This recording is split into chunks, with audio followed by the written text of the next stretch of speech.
సగౌరవంగా సభకు గౌరవంగా, గౌరవ సభకు స్వాగతం.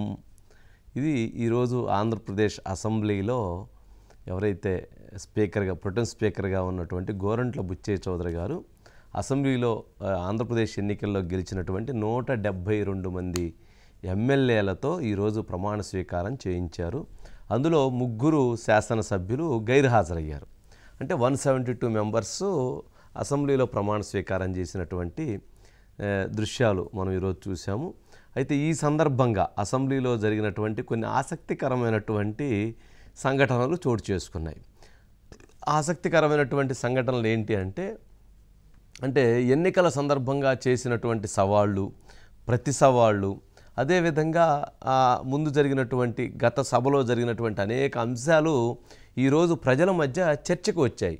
ప్రజల మధ్య వచ్చినటువంటి చర్చలు, ఆ సారాంశాలు, ఆ అంశాలను కూడా ఒకసారి మనము చూడాల్సినటువంటి అవసరం ఉంది అని అనుకుంటున్నాను. అదేంటంటే కౌరవ సభ, గౌరవ సభ. ఆ రోజు చంద్రబాబు నాయుడు గారు ఒక కామెంట్ చేశారు అసెంబ్లీ సాక్షిగా. నేను ఇక్కడ నన్ను, నా సతీమణిని, నా కుటుంబ సభ్యుల్ని తీవ్రంగా అవమానిస్తున్నారు. నేను పరువు కోసం బతికేటువంటి వ్యక్తిని. ఇటువంటి కౌరవ సభలో నేను ఉండలేను. గౌరవ సభతో గెలిచి గౌరవ సభలో అడుగు పెడతాను. అలా అయితేనే నేను అసెంబ్లీకి వస్తానని చెప్పని ఆ రోజు ఆయన శపథం చేసి ఆయన అసెంబ్లీని విడిచి 2021 నవంబర్ 19వ తేదీన ఆయన అసెంబ్లీని విడిచి బయటికి వెళ్ళి కన్నీటి పర్వంతమైనటువంటి దృశ్యాలను మనం చూసాం. మరి అటువంటి చంద్రబాబు నాయుడు గారు మరి ఈరోజు అసెంబ్లీలో ఆయన ప్రమాణ స్వీకారం చేశారు. జగన్మోహన్ రెడ్డి గారు ప్రమాణ స్వీకారం చేశారు. అందరూ ప్రమాణ స్వీకారం చేశారు. ఈ సందర్భంగా జరిగినటువంటిది కొన్ని, అంటే కౌరవ సభ, గౌరవ సభ. కౌరవ సభ ఎలా ఉంటుంది, గౌరవ సభ ఎలా ఉంటుంది అనేటువంటిది ప్రజలు గమనించాల్సినటువంటి అవసరం ఏర్పడింది. కౌరవ సభలో ఏం జరిగింది, గౌరవ సభలో ఏం జరిగింది అంటే గతంలో జగన్మోహన్ రెడ్డి గారు ముఖ్యమంత్రిగా ఉన్నప్పుడు ప్రతిపక్ష నేతగా ఉన్నటువంటి 23 శాసనసభ్యులు ఉన్నటువంటి చంద్రబాబు నాయుడు గారి విషయంలో, ఆ శాసనసభ్యుల విషయంలో ఏం జరిగింది, ఈరోజు చంద్రబాబు నాయుడు గారు గౌరవ సభగా భావించి అడుగుపెట్టినటువంటి గౌరవ సభలో జగన్మోహన్ రెడ్డి గారికి ఏం జరిగింది, ఇది చాలా ముఖ్యమైన అంశం. ముందుగా కౌరవ సభలో అంటే గతంలో ఏం జరిగిందనేది ఒకసారి ప్లే చేయండి వీడియోస్. పిసిఆర్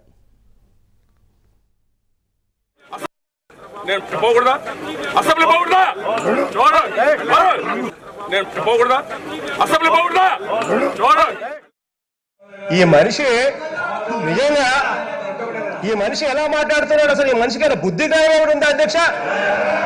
ఉందా ఏమన్నా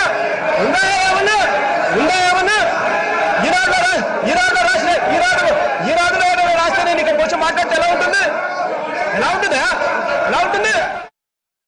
నారా చంద్రబాబు నాయుడు అనే నేను శాసనసభ సభ్యునిగా ఎన్నిక అయినందున శాసనం ద్వారా నిర్మితమైన భారత రాజ్యాంగం పట్ల నిజమైన విశ్వాసం, విధేయత చూపుతానని, భారతదేశ సార్వభౌమాధికారాన్ని, సమగ్రతను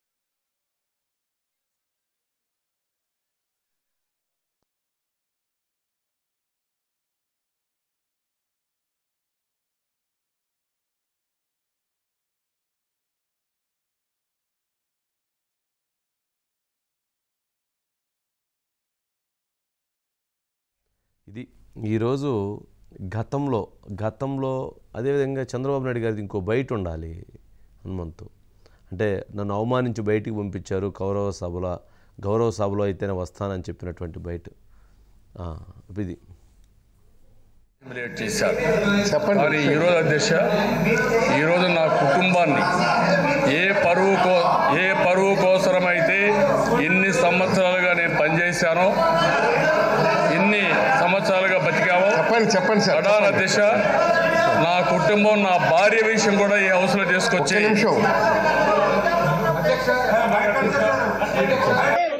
ముఖ్యమంత్రి ఈ హౌస్ వస్తాను తప్ప అదర్వైజ్ నాకు రాజకీయాలు అవసరం లేదు. ఇది గౌరవ సభ కాదు. ఇలాంటి గౌరవ సభలో నేను ఉన్నానని మరొకసారి విజ్ఞప్తి చేస్తూ మీకు నమస్కారం. ప్రజలందరికీ విజ్ఞప్తి చేస్తున్నా.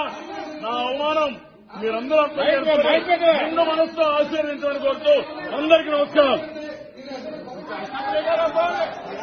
వారు చంద్రబాబు నాయుడు గారు ఆ రోజు కౌరవ సభలో నేను ఉండలేను, గౌరవ సభకు నేను అడుగు పెడతానని చెప్పని ఆ రోజు ప్రతిజ్ఞ చేసిన తర్వాత ఈరోజు ఆయన గౌరవ సభతో ఆయన విజయం సాధించి ఆయన ఎక్కడైతే అసెంబ్లీలోకి అడుగు పెడుతూ ఆయన అక్కడ ఉన్నటువంటి అసెంబ్లీలో ఉన్నటువంటి లోపలికి ఎంట్రీ అయ్యే దగ్గర ఆయన నమస్కరించి లోపలికి అడుగుపెట్టి వచ్చినటువంటి దృశ్యాలను ఈరోజు చూసాం.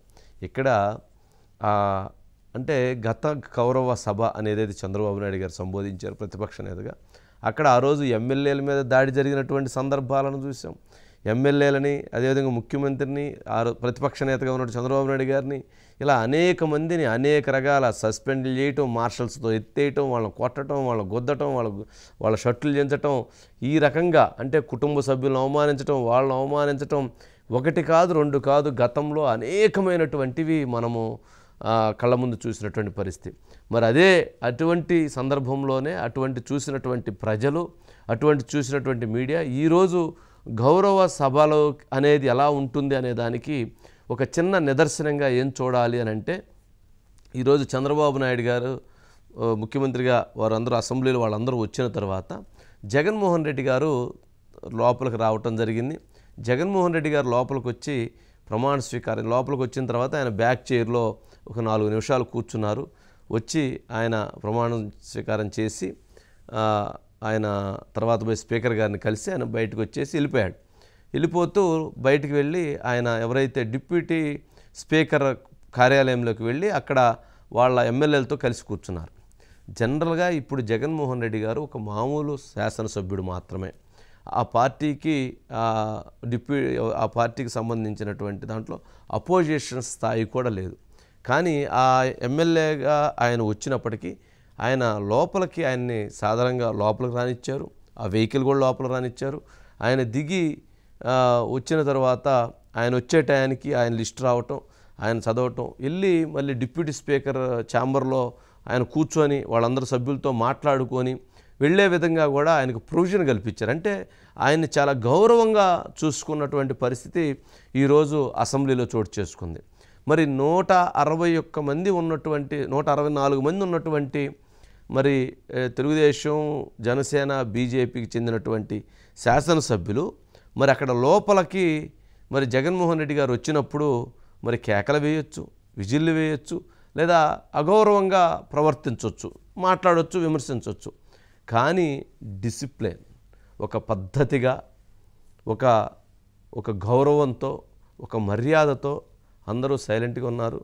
తాను వచ్చాడు, తను ప్రమాణ స్వీకారం చేశాడు, తాను వెళ్ళిపోయాడు. అంటే ఎక్కడా కూడా ఒక్కరు కూడా ఒక నెగిటివ్ కామెంట్ కానీ, ఒక విమర్శ కానీ, ఒక సౌండ్ కానీ, ఇది కానీ చేయలేదు. అంటే ఆయనని ఆ స్థాయిలో ఒక శాసనసభ్యుడిగా, ఆయన్ని మాజీ ముఖ్యమంత్రిగా అక్కడ ఉన్నటువంటి వాళ్ళు గౌరవించారు. అది గౌరవ సభ అంటే అది ఒక పద్ధతి, అది సంస్కారం. శాసనసభ అంటే దేవాలయం, రాష్ట్ర ప్రజలకు సంబంధించినటువంటి దేవాలయం. మరి అటువంటి దేవాలయంలో గత 5 సంవత్సరాల్లో జరిగినటువంటి ఒక విపరీతమైనటువంటి ఆ ధోరణిని చూసినటువంటి ప్రజలు ఒక బాధతో విలవిల్లాడిపోయారు.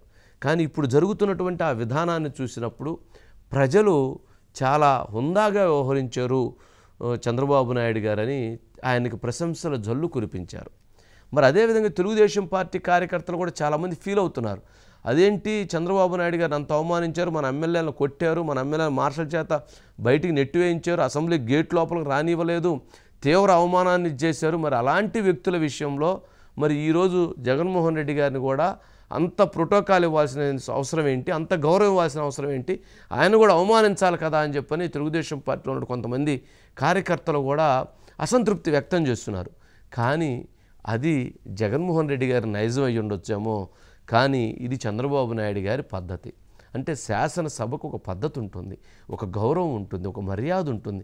రాష్ట్ర ప్రజలకు సంబంధించినటువంటి ఆ మర్యాదని కాపాడాల్సినటువంటి బాధ్యత మరి దేశ రాజకీయాల్లోనే కీలకమైనటువంటి వ్యక్తిగా లేదా 8 సార్లు గెలిచినటువంటి శాసనసభ్యుడిగా 3 సార్లు ముఖ్యమంత్రిగా చేసి 4వసారి ముఖ్యమంత్రిగా బాధ్యతలు తీసుకున్నటువంటి మరి చంద్రబాబు నాయుడు గారికి కాకుండా మరి ఎవరికి ఉంటుంది?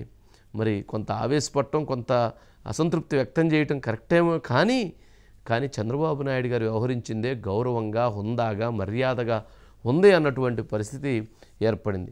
మరి గత అసెంబ్లీలో అంటే 2019లో ఇదే 23 సభ్యులతో చంద్రబాబు నాయుడు గారు లోపలికి వెళితే అక్కడున్న వైసీపీ శాసనసభ్యులు చాలా అవహేళనగా మాట్లాడారు. మొదటి రోజే 23 వచ్చారని చెప్పని అవతాళన చేశారు. కానీ ఈరోజు మరి అదే 11 మందితోటి వచ్చినా కానీ అదే గౌరవాన్ని, అదే మర్యాదని, అదే హుందాతనాన్ని ప్రవర్తించి వాళ్ళకి ఆ గౌరవాన్ని ఇచ్చి పంపించినటువంటి పరిస్థితిని ఈరోజు మనం ఆ అసెంబ్లీ సాక్షిగా చూసాము.